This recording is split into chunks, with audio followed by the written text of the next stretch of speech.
It's week 6 of Laundry Basket Quilt's Summer Mystery Quilt, and it is dark and gloomy in my neck of the woods. You might hear some rain and some thunder. You might even see some lightning flashes. I don't know. Will the power go out? Who knows? I didn't have any trouble picking out my fabrics this week because basically I didn't have a choice.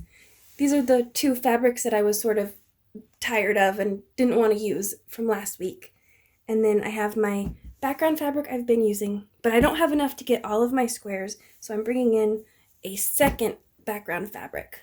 This week's pattern actually calls for 2 dark fabrics, but I'm mainly working with remnants and fat quarters now, and I can't get 4 of those big blocks out of a fat quarter, or my remnants. So I'm working with what I've got.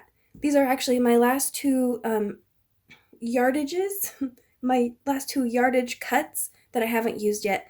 So they're going to get used today, and if we have any other big squares in the future, I'm just going to have to get scrappy and cut pieces out of multiple fabrics. But I am not going to cut this up yet because I want to do an experiment and I don't want to use my good fabric to do it. So I'm going to set this aside and get my scrap fabric. From my scraps, I cut 2 squares, a light and a dark, and I'm going to try to make this block a lot easier for myself. So I get very distracted when I cut and I make mistakes. So I want to simplify my cutting process so I don't waste fabric, basically. So I'm going to start by matching them up, right sides together. Instead of drawing a line diagonally from corner to corner, I'm just going to cut. And I'm doing this because I want to use my scant 1/4 inch seam guide because I want just a little bit of extra wiggle room when I square up so I can get a nice, tidy half square triangle block. That does mean that I have to be a little extra careful and not stretch this fabric here because that is cut on the bias and I don't want to warp anything. So I'm going to take these to the machine and do my scant 1/4 inch. This is where the experiment comes in. So if I'm following the pattern, I'm going to cut each of my half square triangle blocks into strips. And then from those strips, I'm going to do some sub cutting. Some of the strips only get cut on one end, and then the ones in the middle get cut on both ends. And the way I look at it, that is a lot of opportunity to slip up and cut the wrong measurements and cause myself a headache. So I want to minimize that as much as possible.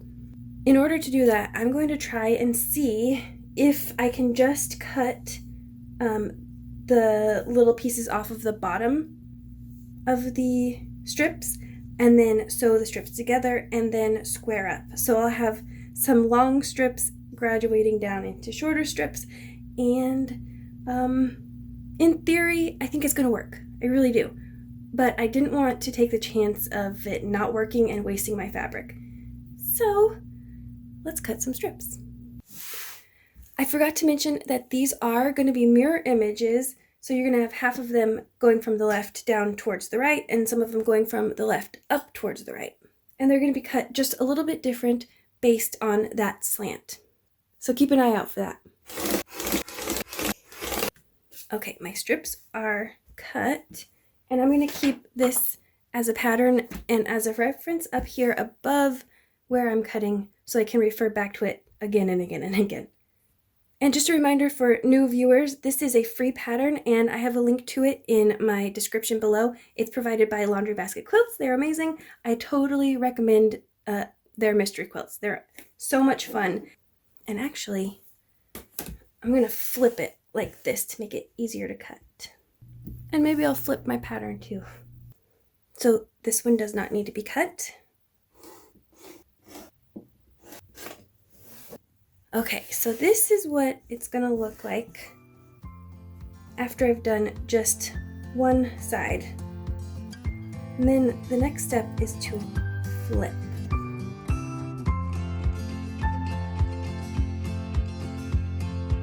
So I'm going to match them up in pairs, and I'm going to make sure and align them with the dark end, align them with the dark fabric and not down here with the light fabric. So that's the only thing I have to watch out for. Okay, I'm gonna take them to the machine like that.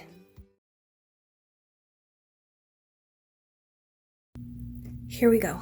Moment of truth. I have it pressed. Got this nice little incline going here. And I have this ruler. It's super long. You really don't need one this long, but it's the exact width that I need. So I'm just going to line it up and make my cut. Here we go. So it looks good, but it's just a tiny bit thin. The height is fine, but it's just it's like 1/8 of an inch. No, maybe a little less than 1/8 of an inch thin. So in the future, I'm actually going to press these open instead of to the side and see if that'll make just a little bit of difference. So I'll go ahead and try that out for the mirror image block and see if pressing open actually makes a difference. Isn't it amazing? You go from this to this. That's a lot to trim off and get eaten up in your seam allowance. Wow. Anyway, onward. I'm gonna turn it to the side again because that worked really well the first time. I'm gonna turn my reference too.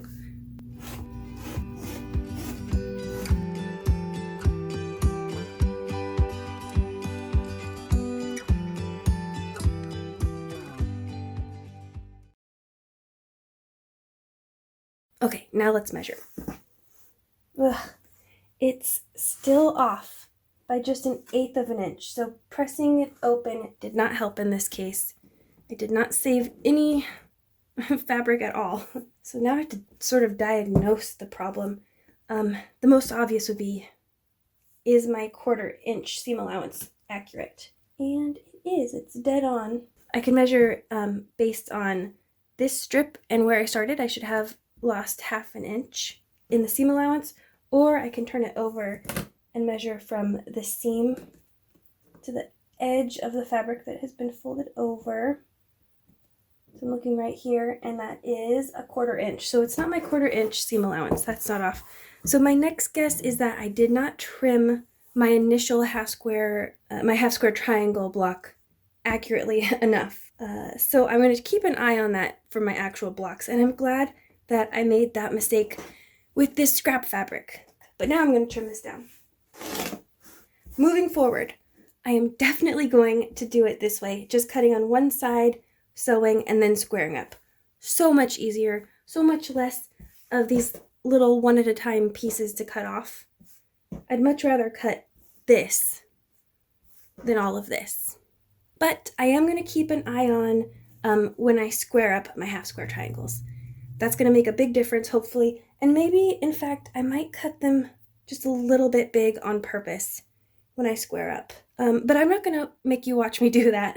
So I'm basically going to do this 16 times. 8 in this colorway and 8 in this colorway.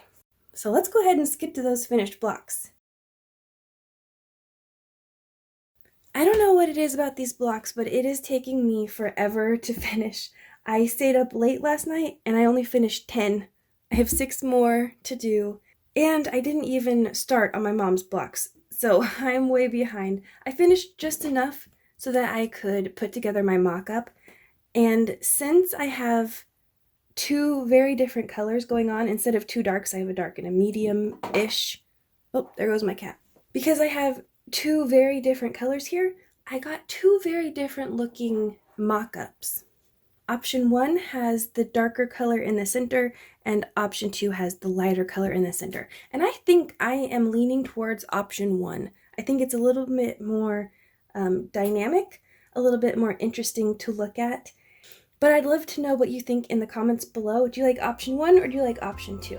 Don't worry, I'm going to include my mom's blocks in the next video if everything goes according to plan. I don't have anything going this weekend, so I should be able to finish all of these blocks by the next video. If you enjoyed this video, don't forget to like, comment, and subscribe, and I'll see you again next week. Bye!